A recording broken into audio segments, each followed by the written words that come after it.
On this vote, the yeas are 218, the nays are 214. The motion is adopted.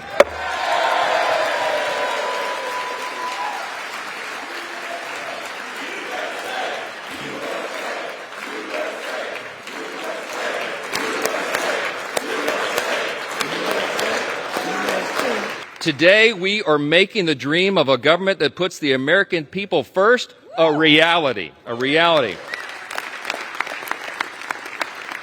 I would need this entire notebook to tell you all the great things in the big, beautiful bill. It is aptly named, but I'll just tell you a couple of the highlights. Record tax cuts for hardworking Americans.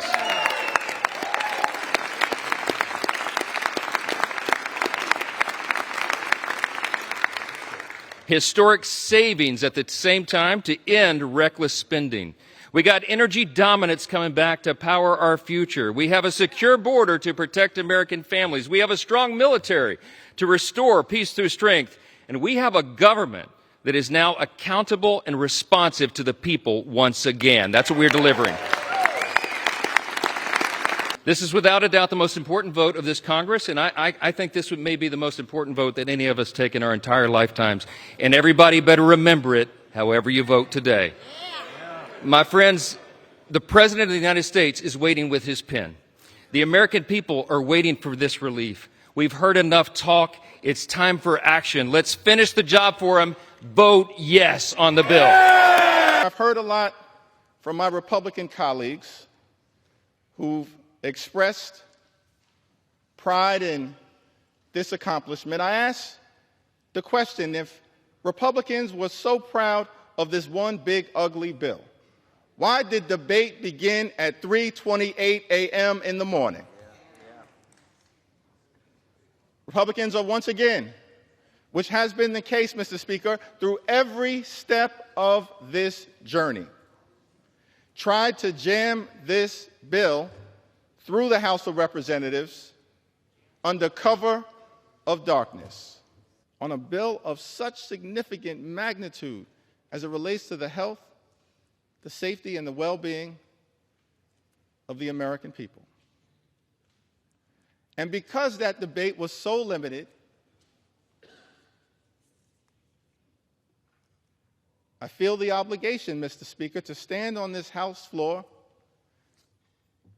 and take my sweet time to tell the stories of the American people.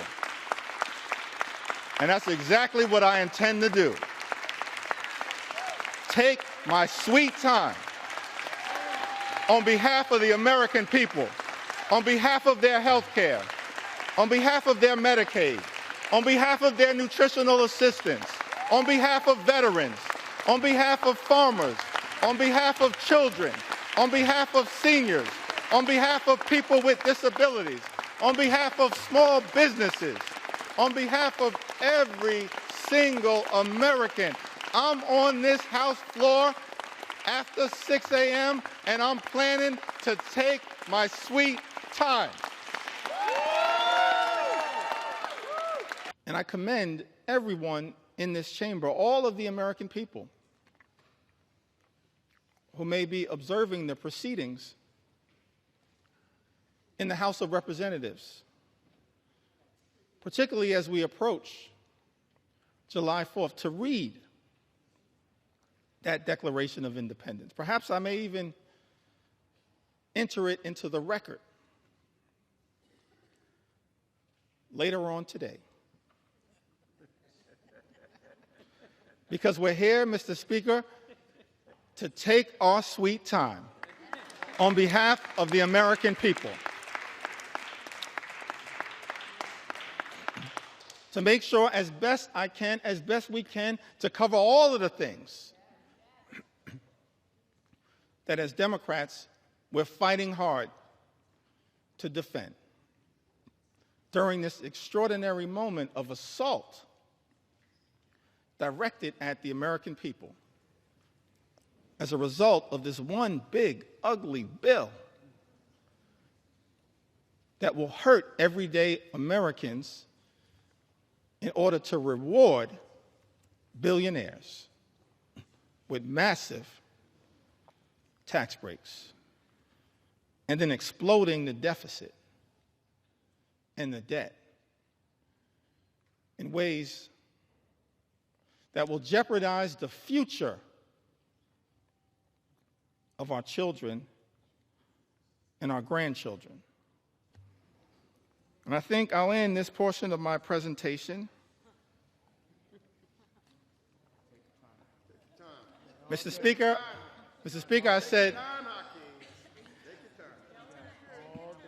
I said this portion of my presentation.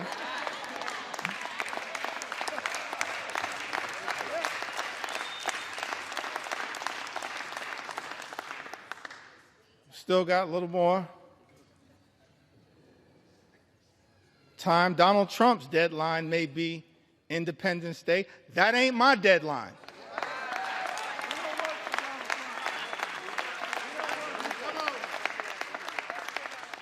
You know why? Mr. Speaker? We don't work for Donald Trump. We work for the American people. That's why we're right here now on the floor of the House of Representatives, standing up for the American people, for everyday Americans, for hardworking American taxpayers, fighting hard to make sure that we can live in a country where every American can afford to live the good life.